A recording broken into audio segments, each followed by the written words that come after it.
Hello students, कैसे हैं? उम्मीद है ठीक ही होंगे। तो 6 नंबर में है कोप्लेनर वेक्टर्स।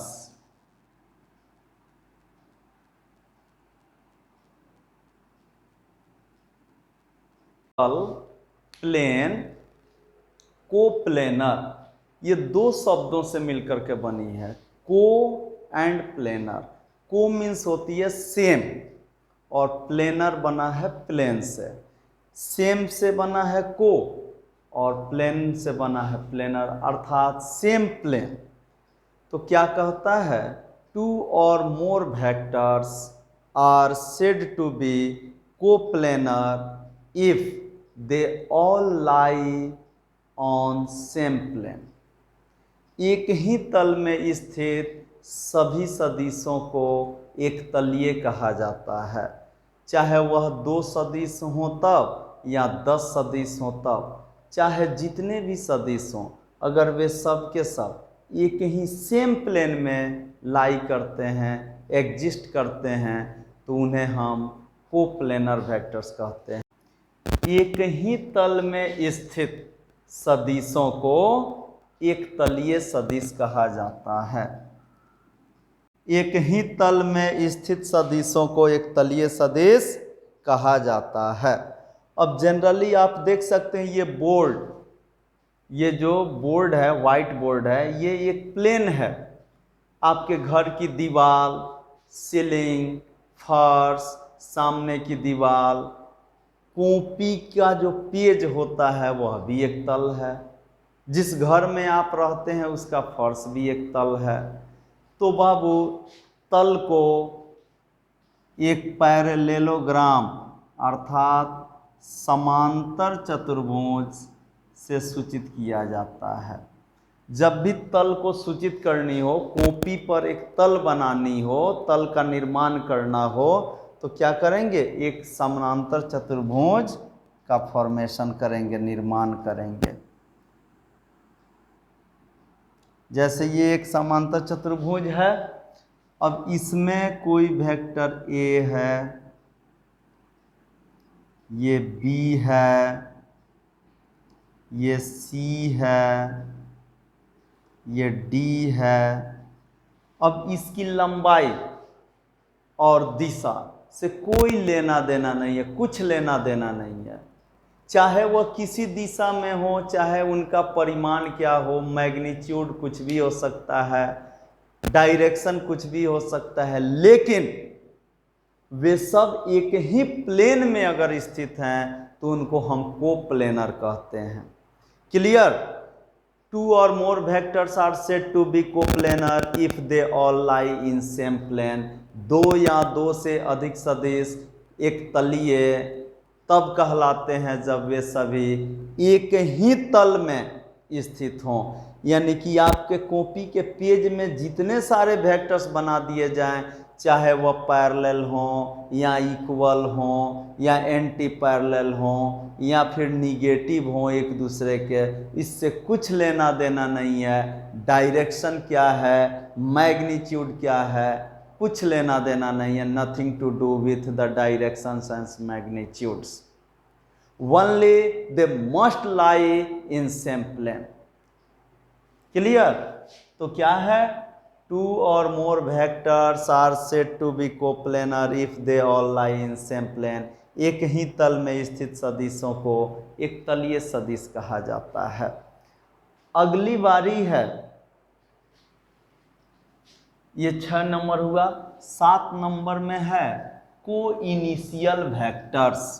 जो हो, न मैग्नीट्यूड से कुछ लेना देना है, न डायरेक्शन से कुछ लेनी देनी है, लेकिन टेल पॉइंट से लेनी देनी है। जरा देखिए तो यहाँ कुछ नाम दे दीजिए। इसका ए, इसका बी, इसका सी, इसका डी, इसका ई, इसका एफ। ये सारे वेक्टर्स हैं।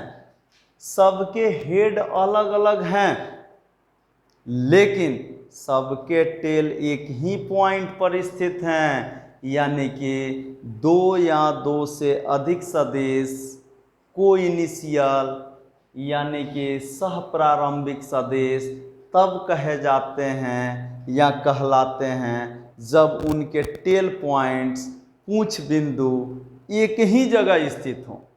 एक ही जगह अगर टेल स्थित होगी तो उसको हम लोग क्या कहेंगे, को initial vectors.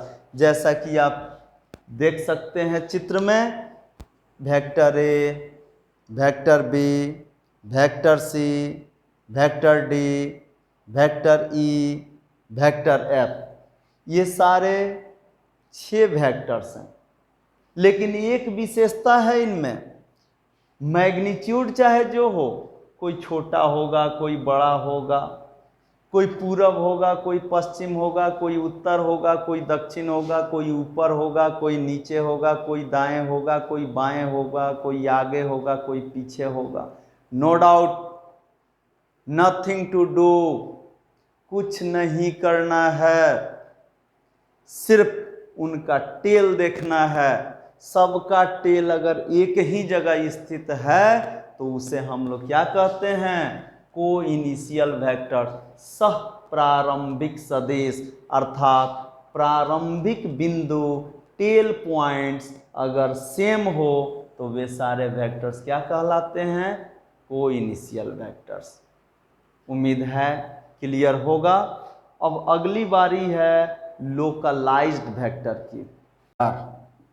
A vector whose initial point, that is tail point, be fixed, then it is called localized vector।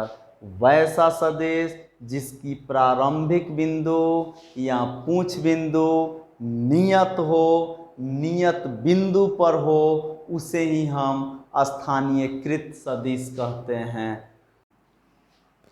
एक ही वेक्टर होगा लेकिन आप इसे हिला डुला नहीं सकते,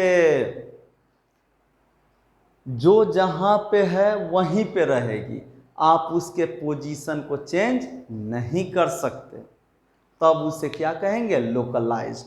देख लीजिए एक बार गौर से, a vector whose initial point और tail point B fixed then it is called localised vector. वैसा सदिश जिसकी पूंछ बिंदु नियत हो, फिक्स हो, उसे हम स्थानीयकृत सदिश कहते हैं या कहा जाता है। कोई दिक्कत, मिटाते हैं। अब बारी है 9वां नंबर की। 9th नंबर में हम लोग देखने चल रहे हैं यूनिट वेक्टर। वैसा सदिश जिसका परिमाण एकांक या इकाई अर्थात एक हो, इसमें कोई यूनिट नहीं होगी, न मीटर, न लीटर, न किलोग्राम, न सेकंड, न मीटर प्रति सेकंड, न न्यूटन, न जूल, कुछ भी नहीं। कोई मात्रक नहीं होती, सिर्फ एक होती है, एक, वन, यूनिटी, इकाई, एकांक। वैसा सदिश जिसका मैग्नीट्यूड एक हो उसे हम इकाई सदिश कहते हैं। कोई पूछे यूनिट वेक्टर क्या है, तो ये vector having magnitude unity, A vector having magnitude unity is called unit vector. वैसा सदिश जिसका परिमाण एकांक या इकाई हो उसे हम इकाई या एकांक सदिश कहते हैं। अर्थात इसका परिमाण सिर्फ एक होता है, एक, न एक से ज़्यादा कभी हो सकता है, न एक से कभी कम हो सकता है, न इसमें मीटर लगता है न इसमें लीटर लगता है, अर्थात कोई यूनिट नहीं होती। इकाई सदिश में कोई यूनिट नहीं होती। मिटा दें।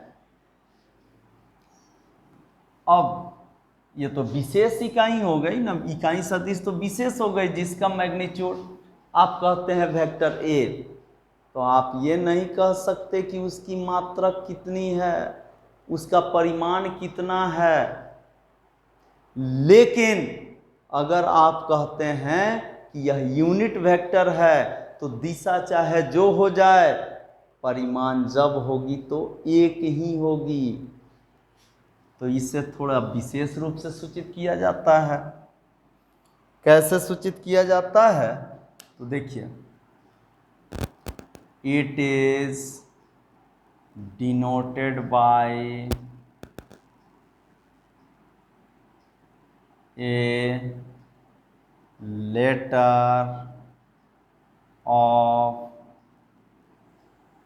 English alphabet having cap or carrot or hat over it. It is denoted by a letter of English alphabet having cap, carrot or hat. ऐसा सिंबल देखिए तो टोपी नहीं पहना जाता है, ये हैप्पी बर्थडे वाला टोपी अगर पहनते हैं तो ऐसा दिखाई पड़ता है ना दूर से देखने पर, तो जैसे वो हैप्पी बर्थडे वाला टोपी होता है उसी तरह की ये आकृति है, इसलिए इसको हम लोग नाम देते हैं कैप या कैरेट या हैट। क्या पढ़ेंगे?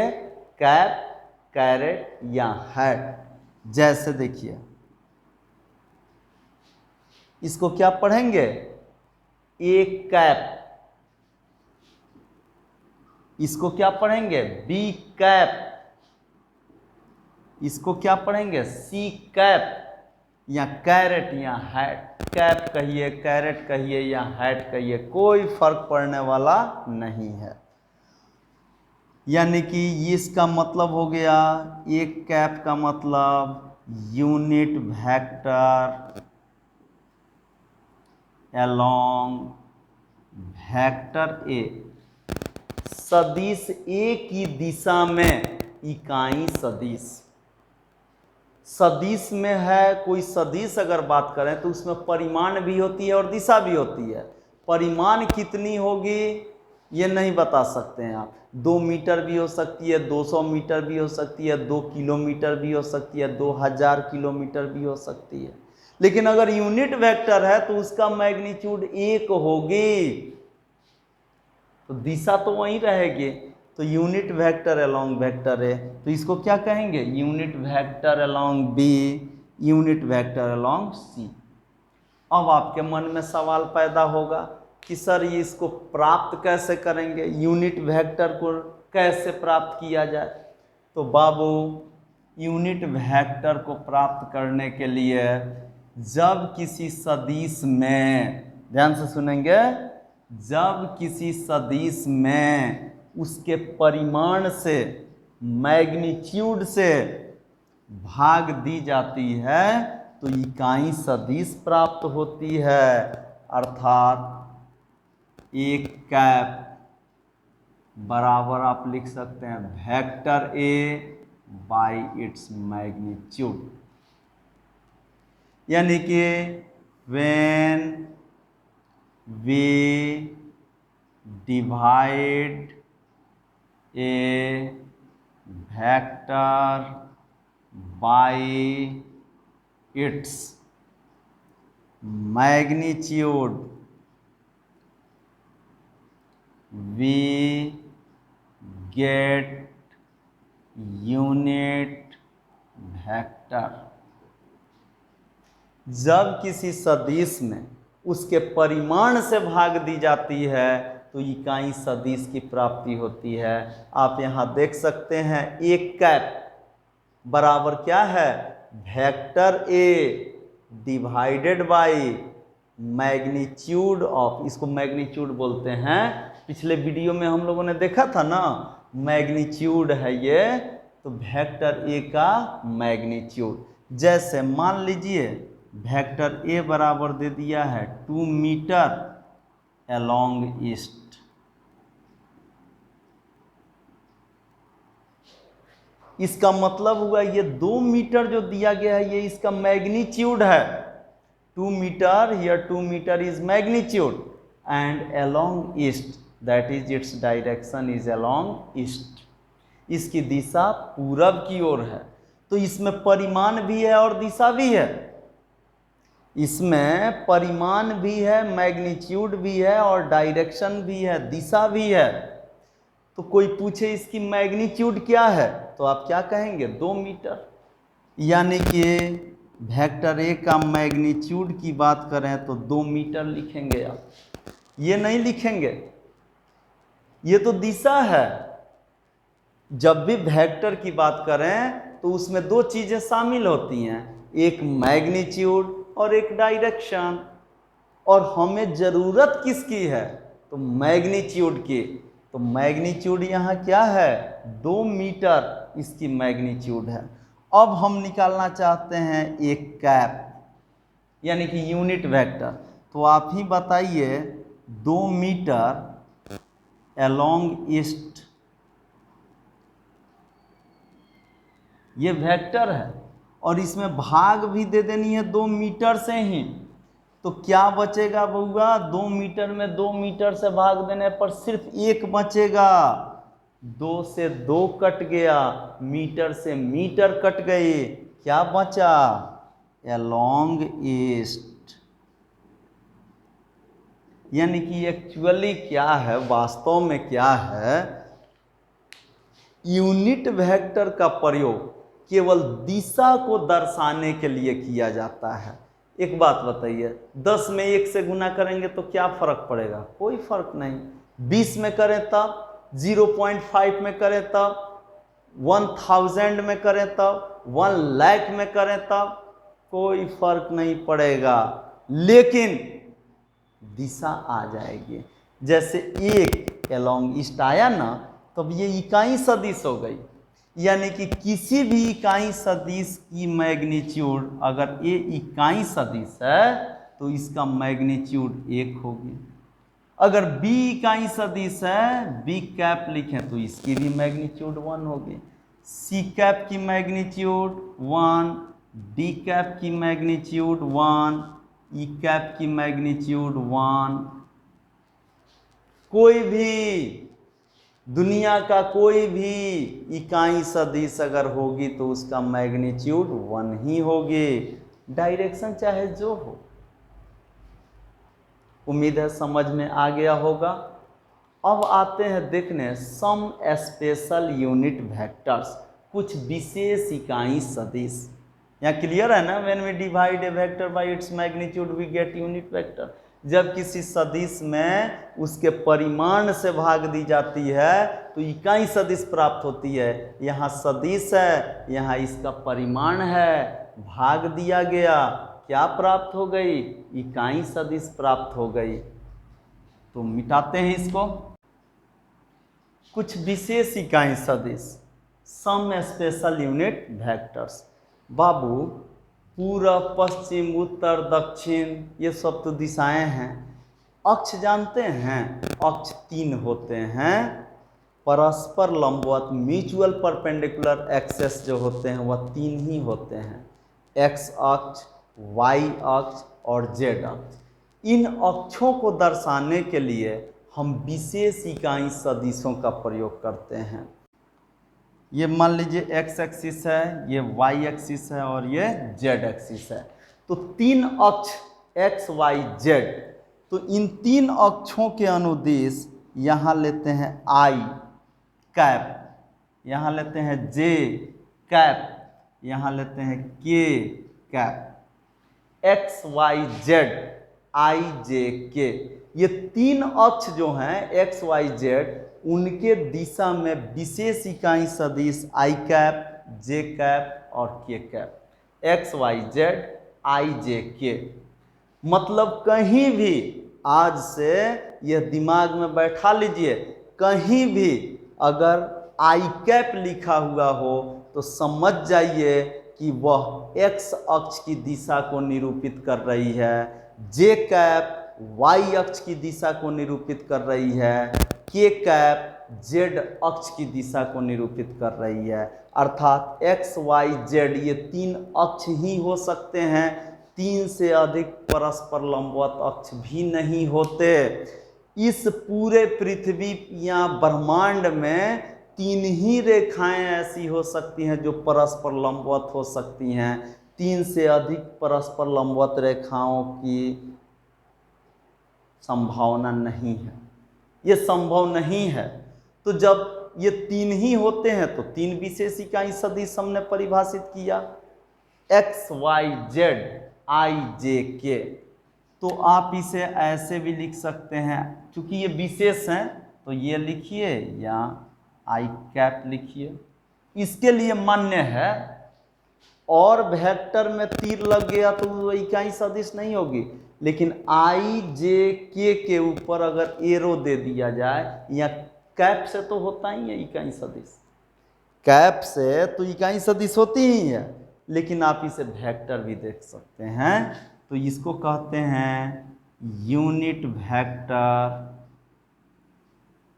अलोंग एक्स एक्सिस, एक्स अक्ष के अनुदेश इकाई सदिश, एक्स अक्ष के अनुदेश इकाई सदिश। तो बताइए इस जे को क्या कहेंगे, वेक्टर जे और जे कैप अगर रहे तो क्या कहेंगे बाबू, unit vector along Y axis. फिर के लिखें, वेक्टर के लिखें या के कैप लिखें, तो unit vector along Z axis. बाबू तीन अक्ष फिक्स होते हैं एक्स वाई जेड, और इन अक्षों के अनुदेश तीन इकाई सदिश भी फिक्स होते हैं, वेक्टर आई, वेक्टर जे, वेक्टर के, या आई कैप, जे कैप, के कैप। तो इकाई सदिश हैं तो इनका परिमाण क्या होना चाहिए, एक। अर्थात आप यहाँ लिख सकते हैं आई का मैग्नीट्यूड, जे का मैग्नीट्यूड, के का मैग्नीट्यूड सब 1 होता है। बाबू किसी भी इकाई सदिश का मैग्नीट्यूड क्या होता है, 1 होता है। और आई जे के क्या है, इकाई सदिश है, तो इकाई सदिश है तो उनका मैग्नीट्यूड 1 होगा, परिमाण 1 होगी। एक्स अक्ष के दिशा को बतलाने के लिए आई है, वाई अक्ष की दिशा को बतलाने के लिए जे है, और जेड अक्ष के दिशा को बतलाने के लिए के है। अगर आपसे अब पूछा जाए 5 वेक्टर आई, तो समझ जाना है 5 यूनिट एक्स एक्सिस की ओर। जैसे यहाँ देखिए एक चीज, ये तो क्लियर हो गया होगा। अब जैसे लिखा जाए 5 वेक्टर आई, 7 वेक्टर जे, 2 वेक्टर के, तो इसका मतलब क्या हुआ बाबू, 5 वेक्टर आई का मतलब हुआ एक्स अक्ष की दिशा में 5 यूनिट, वाई अक्ष की दिशा में 7 यूनिट, और जेड अक्ष की दिशा में 2 यूनिट। इसका मतलब हो गया एक्स अक्ष की दिशा में, वाई अक्ष की दिशा में, जेड अक्ष की दिशा में। ये इसके परिमाण को बतला रहा है और ये इसके दिशा को बतला रहा है। इसको हम कंपोनेंट भी कहते हैं। क्या कहते हैं, कंपोनेंट। जैसे आई का component 5, X component, Y component, Z component. इस 5i को लिखा हुआ है ना यहाँ 5i, तो यहाँ लिखेंगे एक्स कंपोनेंट। यहाँ देखिएगा एक्स कंपोनेंट पूछे तो क्या लिखिएगा 5, वाई कंपोनेंट अगर कहा जाए तो क्या कहेंगे 7, और जेड कंपोनेंट अगर कहा जाए तो 2। ये कोफिशिएंट भी है, गुणांक, आई का गुणांक।